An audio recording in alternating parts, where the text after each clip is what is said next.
This is the Pulvanatan entity, and it will be controlled by 8 different content creators, each with 15 years to make an impact on this empire. Their mission is simple: advance the entity towards victory in their 15-year time limit. But it won't be easy. They will face Grand Admiral AI, the hardest in Stellaris, and there'll be a 3 times crisis that can spawn from 100 years into the game. And they gotta do this all while not being able to communicate between themselves. You should absolutely go and check out all these content creators featured here, especially if you enjoy their segment, and you may as well join my Discord, as the save each creator was given is also there, so you can see if you can do any better. Now, let's start with me. As no one's before me, I thought I'd random the Empire, so it's like I'm not communicating with Stellaris. Also stops me picking all the meta stuff, and will make this video a lot more entertaining. What the hell is this?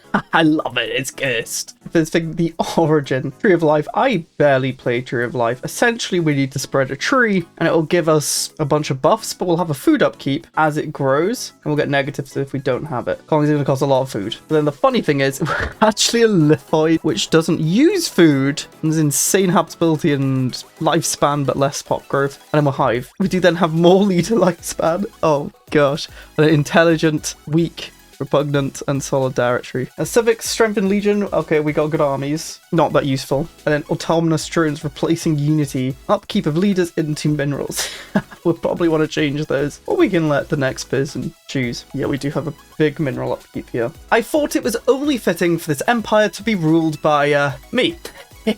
Well, of course have the capital dedicated to me too. I wonder how long these will last when the other creators get their hands on it. I'll also rename all the other leaders to the content creators coming up, and we can finally set off with the game. We take good techs for economy and plan our expansion. However, our economy is awful. We're going to need to fix this. Colonies cost a lot of resources, so we're going to start buying minerals off the market. I want to get this economy functioning so that the creators after me can do whatever their silly plans are. So I'm going to build a mineral district first, as well as mine all the minerals from space. We need minerals for pretty much everything with this empire build. We'll also then go statecraft to buff up our nodes and leader a bit more, since we have insane leader lifespan. We're going to go cautious first on our first contact approach, just to give people more time to build up, because I'm not confident. But there's a constant issue, honestly. Oh, minerals. We need minerals. You only save for a colony. More minerals. Slightly less minerals. First colony can be built. Work those damn mineral jobs, you silly fools. We do not need maintenance. We need 1. We'll go now prosperity,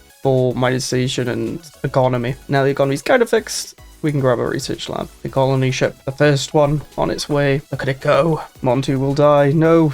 Save him. First colony. Next colony ship. So expensive, man. Reduce build costs on buildings. Yep, huge. We've finally got the economy moving, so we can get another colony, the Bedrock Bastion. We'll also start transitioning our capital into a tech world to research what to do with all these rocks. And this planet looks like a beautiful place to get minerals. It's also kitted out with our Tree of Life sapling. I realized as well we're Hive, which means we can build solar panels, so we can get energy from star bases. Let's build some star bases. Our first neighbor has been found, and they're on a ring world. I very much hope my fellow players see this and want to invade it. We also find the tech option for Hydra Base, allowing our star bases to produce food and energy. This will be the backbone of our economy early on. With the Bedrock Bastion becoming an alloy world, things are starting to look up. However, the Admiral Montu seems like he doesn't want to get involved in this video and keeps trying to get himself killed. Now, you know me, tech means power. So we're going to grab our first Ascension perk and go Tech Ascendancy, giving us more research speed and more chance at rare techs. Let's hope the leaders that come after me follow suit with building a lot of tech. And while I was getting the economy going, we did find subterraneans on our planet. We let one join our colony, but they instantly get purged. We managed to switch them to a slave instead, but it made them livestock. At least they taste nice. Our star bases are coming along really nicely. We now have Hydra Bays in all of them, and then we can just sell any excess food for even more energy, to probably then buy minerals. We need minerals, lots of minerals. To really hammer this on to my successor, I delete all the food districts. We do not need food anymore. We need minerals. Use the star bases and livestock for food. I then send out the construction ship only to build on mineral deposits to hopefully fix our mineral income for the next player. And before I get succeeded, we sent a colony on its way to inhabit another planet. I believe this was the best start I could possibly make with this empire. Let's hope the Pulvanitan entity can continue this upward trajectory. And if you did enjoy my segment, do make sure to subscribe. Now, let's see how the next creator gets on. What's up everyone, I'm Alpha Young Delete, a Stellaris content creator who loves diving deep into the lore and role-playing my empire. Today, I'm taking control of the Pulvantian entity for the next 15 years. From explosive expansions to tense first contacts, it was a roller coaster. So, let's dive in. Starting out, I took a quick survey of the empire. It was early in the game, so I had freedom to lay the groundwork. First thing I noticed, clerks weren't being promoted. Not sure if that was intentional, but I didn't dwell on it for long. Why? Because we were surrounded by habitable worlds just waiting to be colonized. I knew I had to act fast to secure them before anyone else. With that in mind, I also wanted to establish contact with distant empires. If they were hostile, I didn't want any surprises later, especially with just 3 ships in my fleet. Now, things started heating up in 2216 when I made first contact with the revolves warriors. They were a wild card, but luckily they weren't close enough to be an immediate threat. Around this time, I completed the Statecraft Tradition tree and grabbed the One Vision Ascension perk to boost our unity. Every bit of efficiency counts. Now, in 2219, I finally began colonizing a new world. Our home planet was filling up, so I turned our second world, Geohaven, into a mineral production hub. The goal? Stockpile enough minerals to fuel future colonies and expansion. For my third tradition, I chose domination. I wanted to solidify my control over newly colonized systems, and by 2220, we expanded into a system with 3 habitable worlds. I sent out colony ships immediately to secure them. No way was I letting anyone else get their hands on them. Now by 2222, we stumbled upon the Ishnian Wildlings, a mercenary group. Not great, but at least they weren't in our backyard. A bit later, we encountered the Union of Bears. They didn't seem hostile, and since our borders connected, I went all in on diplomacy. Trade deals, research agreements, you name it. I wanted that friendship secured early. And then, trouble showed up in the form of the Invandarian Order. These guys were fanatic spiritualists and militarists. Worse, they were right to the south of my borders. And to top it off, they closed their borders to us instantly. That's when I realized I needed to start preparing for war. While continuing to expand, I colonized another world called the Rocky Mountains and made contact with a few more empires. But in 2227, things took a turn. The revolves corsairs demanded tribute. Not ideal, but I paid up to avoid conflict. Sometimes you have to pick your battles. With potential enemies closing in, I shifted gears to military tech and fleet building. I needed the Pulvantian entity to look strong, even if we weren't ready to fight just yet. It was all about deterrence, buying time to grow stronger. Now looking back at my 15 years of leadership, here's the breakdown. We colonized multiple worlds and boosted our economy. Our borders expanded, including a system with 3 habitable planets that will be key to our growth. We established diplomatic ties with some empires, while others are clearly gearing up to be our rival. I started building a fleet to protect our territory and hopefully deterring any early wars. The big question is, did I set up the next player for victory, or did I just hand them a ticking time bomb? Either way, it's going to be interesting to see how they handled the challenges I left behind. So, if you enjoyed this run with the Pulvantian entity, make sure to like this video and subscribe for more Stellaris content. I'm Alpha Young Delete. Thanks for watching, and until next time, stay stellar. My lords, I am the Red King, and today I find myself in a strange situation indeed. Rather than our standard remit of reporting on historical events across our empire, we've been hired by a robot, EP30, to run this somewhat ramshackled empire, a hive mind no less. We of course found it in a somewhat poor state, surrounded by enemies on all sides, with little to no navy and no clear and obvious goals. No purpose. I do wonder what sort of retrobate was given command of this empire before me. And, to make matters worse, we were given a mere 15 years to fix this mess. I hope to leave it in a better place than where I found it. After establishing my bearings, one of the first things I saw to address was the frankly awful state of the ship design. Kinetic weapons are poor, and thus I chose to rectify that. I made the decision to retrofit our ships with blue lasers. The simple reason being, war in the early game tends to be fought around starbases, and starbases have significant amounts of hull and armour. Lasers do bonus damage to hull and armour, thus it seemed more logical to use them. The next step in my rule was to order our scientists to take a look at specific species of mycelium. Because they appeared to have some sort of communication ability, they were able to communicate across the entire planet that we found them on. Furthermore, we detected strange signals, which appeared to be a sign of benevolence. These signals originated from an ancient communication station orbiting a planet in the Elgorot system. These messages were old, broadcast from a forgotten civilization, and as a result our science drones were having difficulty deciphering them, but nevertheless I ordered them to pursue this endeavour. Meanwhile, we heard back from the scientists in the Elgorot system, and upon further examination it seemed that the alien fungus we found was emitting a signal towards different parts of the galaxy that we had yet to pinpoint. Telemetry and security analysis indicated that it was completely possible for this mycelium to be some sort of advanced spying organism, but it was worth noting that the organism was incredibly old, and there's a fair chance whoever engineered it was no longer around. Thus, I ordered the drones to continue investigating. We obviously needed to know more. While this was ongoing, I ordered that research began on a Dyson swarm, and I also thought it fitting that we began construction of more warships. After all, our navy was in a poor state, and we are surrounded by potentially aggressive aliens on all sides. We should be ready to deal with them, should we need to. In 2234, we established first contact with the Republican Rautak regions. They were reptilian aliens, xenophobic isolationists, and clearly not to be trusted. At this point it became clear to me we had a singular goal: build a powerful navy with which to threaten our neighbours. Thus, for the next few years, I continued on this path. In 2241, we joined the Galactic Community, all the better to keep eyes on our potential enemies.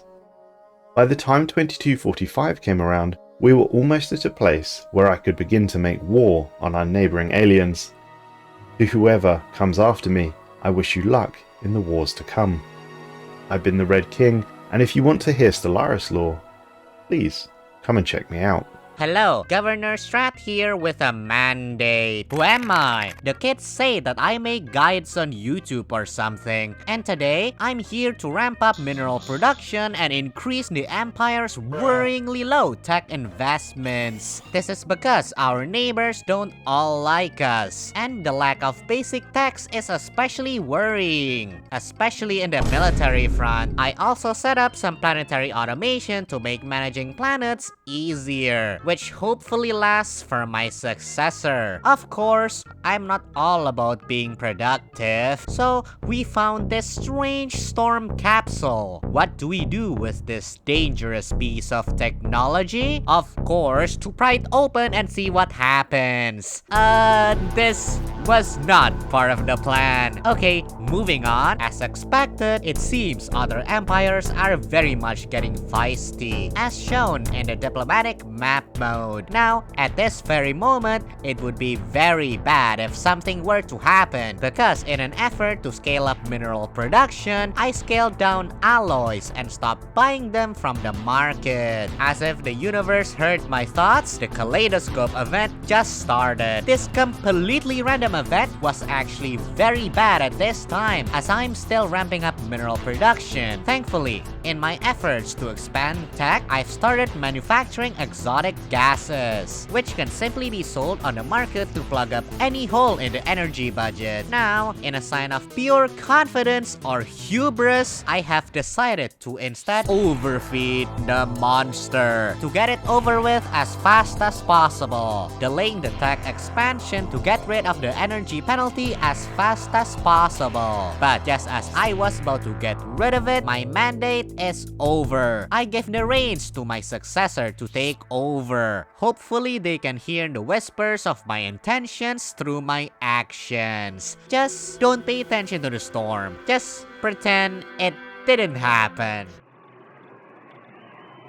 The sublines drawn on the map here indicate areas of disintegration, as acute solar flares are likely to kill on contact. In the government's position, Rasa released the following statement. I don't know, I'm just here to take home a paycheck.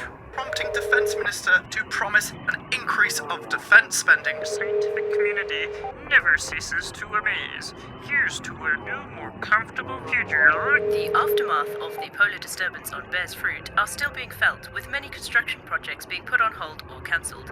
This loss of industry has hit areas hard, with unemployed workers saying, "We don't care about the brilliant lights. It doesn't pay my bills." The continued recounts of various planetary states has entered the fourth year, and with no end in sight, the economic stability continues. The other day over the embezzlement and improper use of company funds. Their hit song, "If It Ain't Clerkin', They Ain't Workin'," reached #1 in the galactic charts, edging out competitors, planetside cruisers, and moonwalk. To restore order across certain parts of the planet, but many are questioning the heavy-handed techniques they're using. For example, The yearly flower show on tax. was it with contestants the work has finally led to We're this joined today by Montgomery Crescent to talk about his new book, Please, tell us a bit more about saying Rachel's interest behind it. Growing tensions between the Polvantian entity and the Evanderin Order escalated the other day as the Evanderin ambassador stormed out of the peace talks being held in the Trappist system. Since then, patrols have increased on both sides, with various ministers and leaders from both civilizations using the actions of the other to justify their increased military spending. We go live now to Polka Dot, GNN's political analyst. Dot, what can you tell us? Thank you. I've been aboard the Trappist Starhold for several years now. The atmosphere is a mixture of apprehension and fear. Trade has been diverted through the neutral stations of neighbouring empires, as all hyperlanes seem to be pointing to one conclusion: war. The ambassador's reaction to the peace talks only days ago has sparked a series of increasingly hostile communiques from the Vandarin Council, demanding that the Polvantian entity cede systems under their control and the natural resources those systems are home to. But, and most shockingly of all, the planet Crota and its people would fall under Vandarin control. This led to an increased not only military patrols from the Polvantian entity, but also a significant shift in the sciences, with head scientist Yan focusing instead on munitions and ships. When we reached out for comment on this sudden shift of focus, Almighty Mind Billy issued a statement that reads, "I am still hopeful for a peaceful resolution to this animosity. However, the Polvantian entity will be more than ready to defend our people." I'm sorry to interrupt you there, Polkadot, but the Evandarin Order has formally declared war against the Polvantian entity. These are live images. Viewer discretion is advised.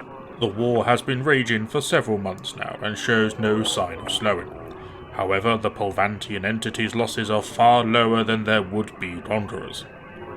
The Evanderin Order has lost several systems to the Polvantian counterattack, including the Alcor Starhold, the Ravonic system, the Deneb system, and the Astral Rift discovered in Beta Corvi now lie firmly in Polvantian control, while a severely weakened Evanderin Order retreats to political and economic strife, with a large deficit thanks in part to the catastrophic war, but also due to pressure from their rivals, the Pious Milanic Order.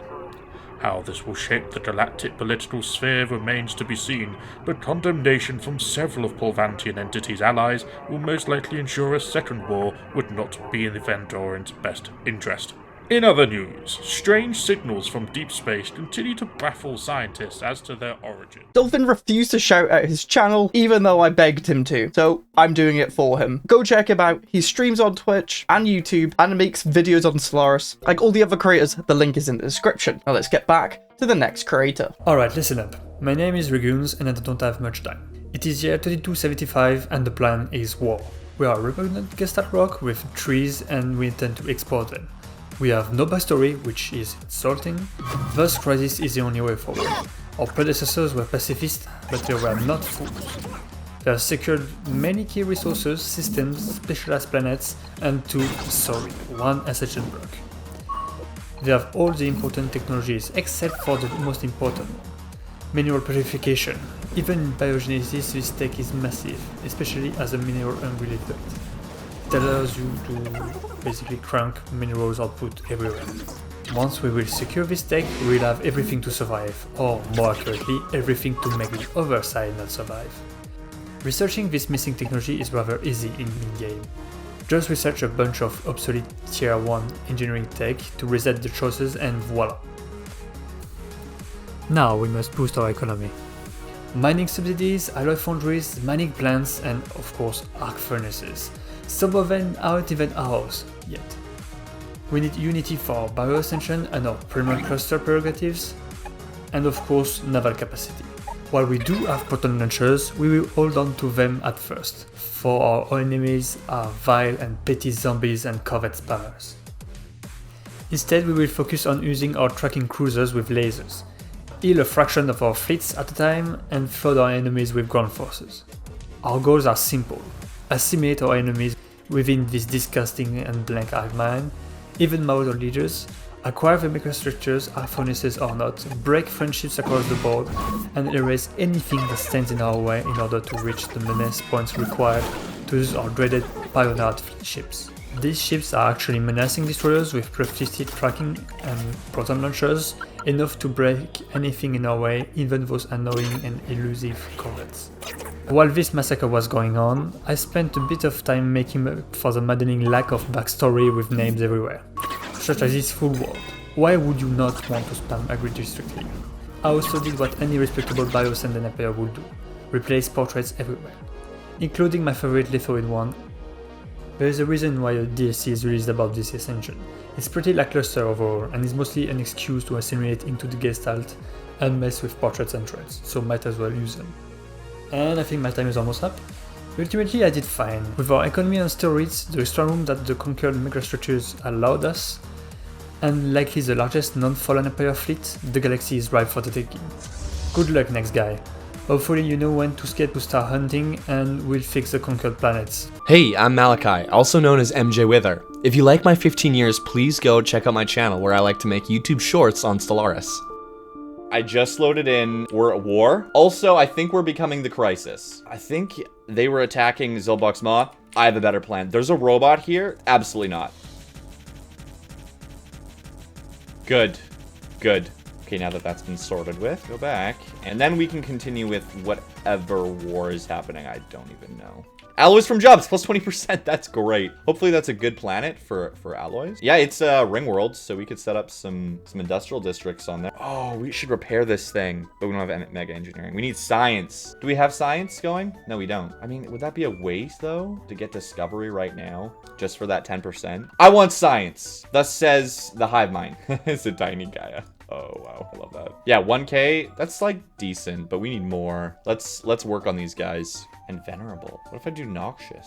I like that. Our leaders will just stay forever. They'll never die. I'm thinking talented. This is a leader heavy. We get plus 50 years, plus 80 years. So we're at an additional 130 years. And then we also go with talented and quick learners. How long will this take? 66 months. Worth it. We're better. We'll make gas, which is great because we're low on gas. Okay, this is going to be my legacy, the relay. We will have transportation all the way to Pulvis. Okay, and that'll go that way. Perfect. Good enough. Do these guys live forever too? Did I not need to make them? I don't think our leaders age. It's fine. Okay, I just found something. I forgot. Stars with ring worlds for some reason have so much energy. We're gonna make a Dyson swarm on this place. What is happening? I don't know. I feel like rebels is always the play. We have resources to spare right now. Yeah, I'm not managing this empire super well, but I'm having a lot of fun. Oh yeah, come on. Good job, war crimes. We'll give you more resources. Okay, yeah, research. We love all the research. I actually really like rifts. I know a lot of people hate them, but I really like them. Okay, I did not realize the whole time that we were talking about this, it's actually Earth. It's Sol 3. Let's see, where am I? There. No, there. I don't know. I have influence. We'll spend it. Okay, there's so many rifts, and I think I can spend. Yeah, I can make more. Oh, I love this. Hey, we've been modified, so now we live longer, but I don't know if we even needed that. Okay, whoever is next can modify the species again, because I don't know. We make gas now. That's what matters. We won, and now they're our vassal. Okay, we need a new war. We need something to unify our people. How about these guys? Gudgan Harmonious Imperium. I think that could be a good decision. I've got 5 years left on the clock. Oh, we ran out of gas? 74 a month? That's not gonna cut it. I know why too, because I had the ships using them forever. Can I make them more gassy, do you think? Let's say I was to remove... Oh, it's upkeep. I'm stupid. This is the one I wanted. That's fine. We'll keep talented. Can I delete this? This shame? That is so awkward. Hey, it's done in 21 months though because our science is doing better. Okay, the Great Highway is almost done. Oh, shoot. Shoot. Frick. Okay, I swear we were not that close to running out of gas. I'm just gonna take the next minute and fix everything. You know, the perfect time to go to war is always in a recession because it gives people jobs, right? We're stronger now than we've ever been. Yeah, they're not even that strong. Okay, that's a battle and a half. Turn on the edicts quick. Yeah, they are hitting us hard. And then we'll fall back to the station and repair and then push in. Unfortunately, the species modification did not get done in time. That's gonna be a fun little relic that I leave behind. And that is it. 2305. Next person. Look at me, sure. Look at me, sure. I'm the captain now. I have the con. Let's see what we're working with. The crisis hasn't arrived yet, but we haven't gotten to level 4 crisis. We need that plus 50% weapons damage. I need to finish the 3rd special project. Our military capabilities at this moment can only be described as utterly inadequate to face this oncoming threat. Holy crap. These vassal contracts are absolute garbage. We're not getting anything right. I am altering the deal. Pray I don't alter it any further. Excellent. The vassals may hate these new contracts, but our economy absolutely bloody loves them. First things first, let's smash this war that we're fighting out of the park with some solid victories. Do we have edicts turned on? Tell me the edicts. Yes, the edicts are turned on. Excellent work. Excellent work. Victory!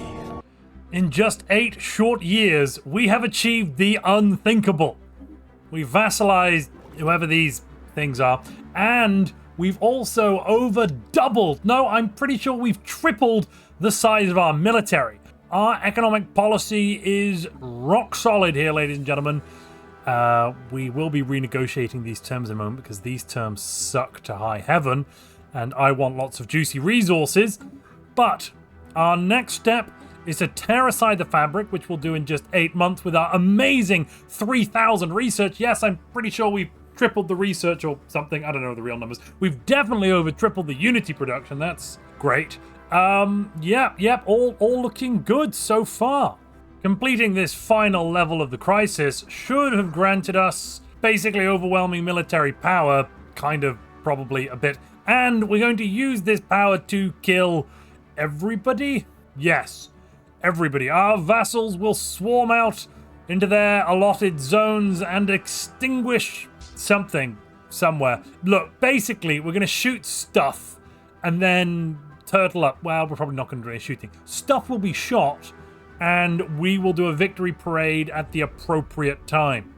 In a move that absolutely nobody saw coming, we have immediately jumped our crisis cubes into the capital systems of the most powerful stellar nations in this galaxy. I wonder how powerful they're going to feel once their homeworld has been completely eliminated. In a slightly embarrassing turn of events for the almighty mind Billy, those cubes were forced to retreat by superior forces, but it's alright, we're bringing up the big guns now to get rid of whatever's left. Of course, I should probably mention, getting to this level 5 crisis stage does mean that we are at war with the entire galaxy. That's completely fine. I've only been at the helm for 12 years, and importantly, look at these military numbers though. These are great numbers, excellent numbers. Ignore the total galaxy-ending war. It's about winning, you know? We've identified some key strategic points. Fact, Tiramore,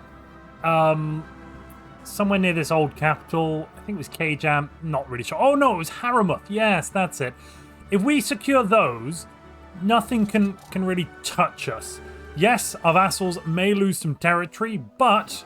Some of you may die, but it's a sacrifice I am willing to make. We've hit our 15-year mark, but the war continues, and I am calling an emergency election. No, emergency powers. I don't know. I'm not giving it up, all right? That's the point here. I am not stopping. I am continuing. This roller coaster is still being ridden, and I won't get off. God damn it.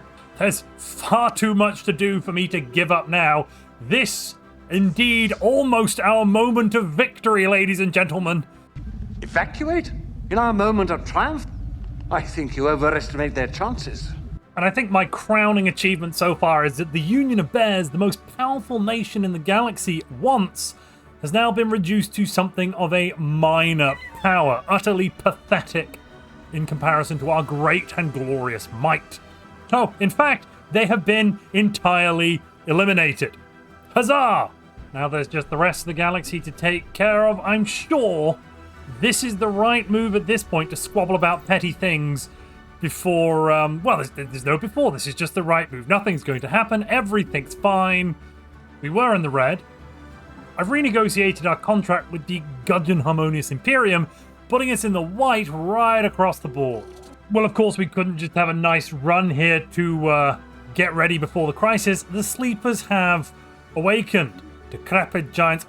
Hopefully that's actually going to be of no consequence to us. They'll just fight their neighbors, and we can get on with the business of preparing for this 25 times crisis. There may or may not be a backup plan to the 25 times crisis. I don't know what you're talking about. Nothing to see here, please! You know what? I totally forgot we had genetically ascended. I have not bothered looking at our... Oh my god, it's hideous. Do we not have the... We don't even have... Well, shucks.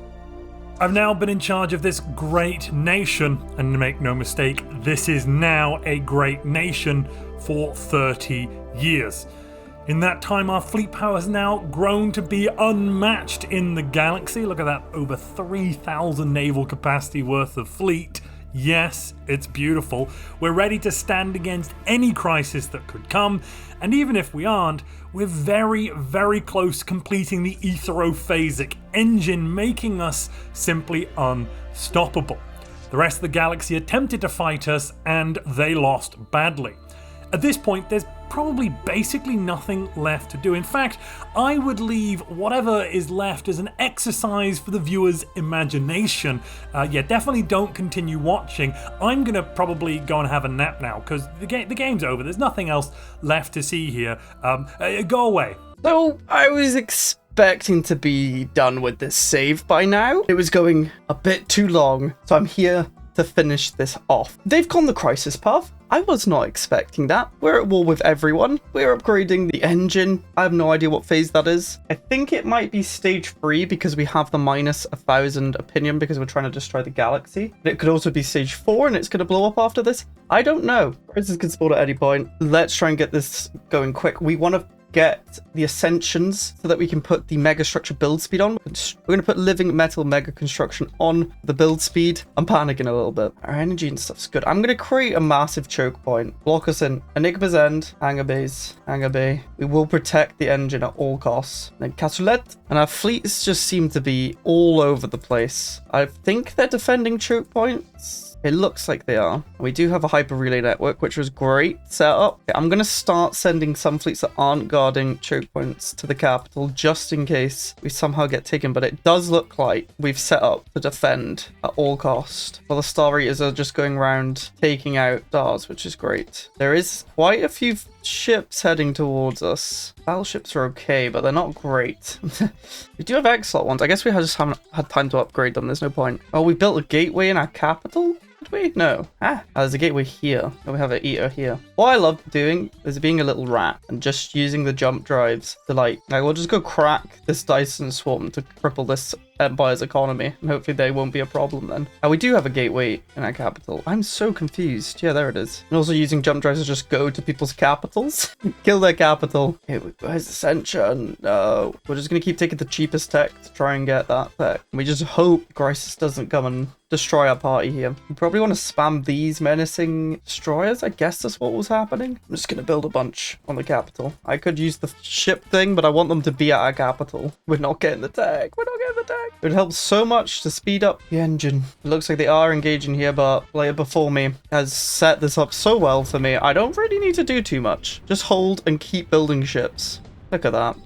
Ridiculous. and keep cracking stars and being an absolute menace. Another Ascension book would also let us get Master Builders. Come on, game. Oh, we summoned a bunch of psionic entities. Oops. Pulse Stone, which gives us shield hardening, energy weapon damage, and combat disengagement chance. That sounds good. Everyone, except for the cognitive node, is level 10. Okay, we actually have a living metal production now. We can buy some and put mega construction speed on. Shaves off 500 days. Oh dear. I got one of the Star Eaters killed. Oops. We should have enough dark matter. With 87k, I don't remember how much they cost. I just realized someone renamed me Billy. No. We're back. And our planet's named Ohio. Okay, well, we'll keep that. The engine has ripped a massive hole in the fabric of the shroud. It's not yet large enough for us to fully subvert the realm, but the rupture has spurred a lot of activity among the shroud entities. We're close now. So very close. Nothing will stop us. I think this is the last stage. It is done. 2,400 days to survive. I still haven't got the tech that would let us speed it up. We do have a few ships guarding. No, the cube. Ah, the cube blew up before he could die. That's insane. And then they engage more. No. Retreat. The cube survives. The cube survives. Oh no. There's a galactic power stage. No.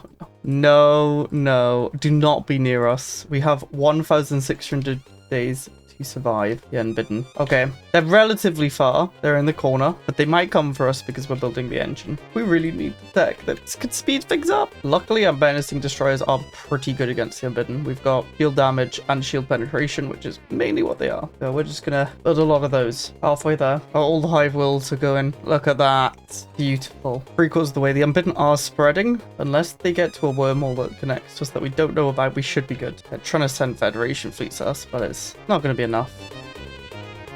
The Unbidden spread, but they were no match. The 8 creators, without communicating, we did manage to beat the game, beginning and an end. Everything is in place. The engine is now fully operational, and the vast power of the Shroud lies within our reach. When the engine is activated, the resulting subspace backlash will detonate every single star in the galaxy. All galactic life, be organic or mechanical, will cease to exist. By then, we'll have safely transmitted our full consciousness to a higher plane of existence. They'll no longer be bound by limitations of the physical world. Time will have no meaning, and the very fabric of the universe will be ours to manipulate as we deem necessary. The next phase of existence awaits. Should we activate the engine? Do it. Bam. Invasion defeated. Everyone is dead. Pull Vanitan, win. If you did enjoy this, make sure to like the video, check out all the creators that were involved, and leave a comment on what creators you'd like to see in any future Past the Save, no communication challenges you'd like to see. In the meantime, watch this video YouTube's recommending you, and goodbye.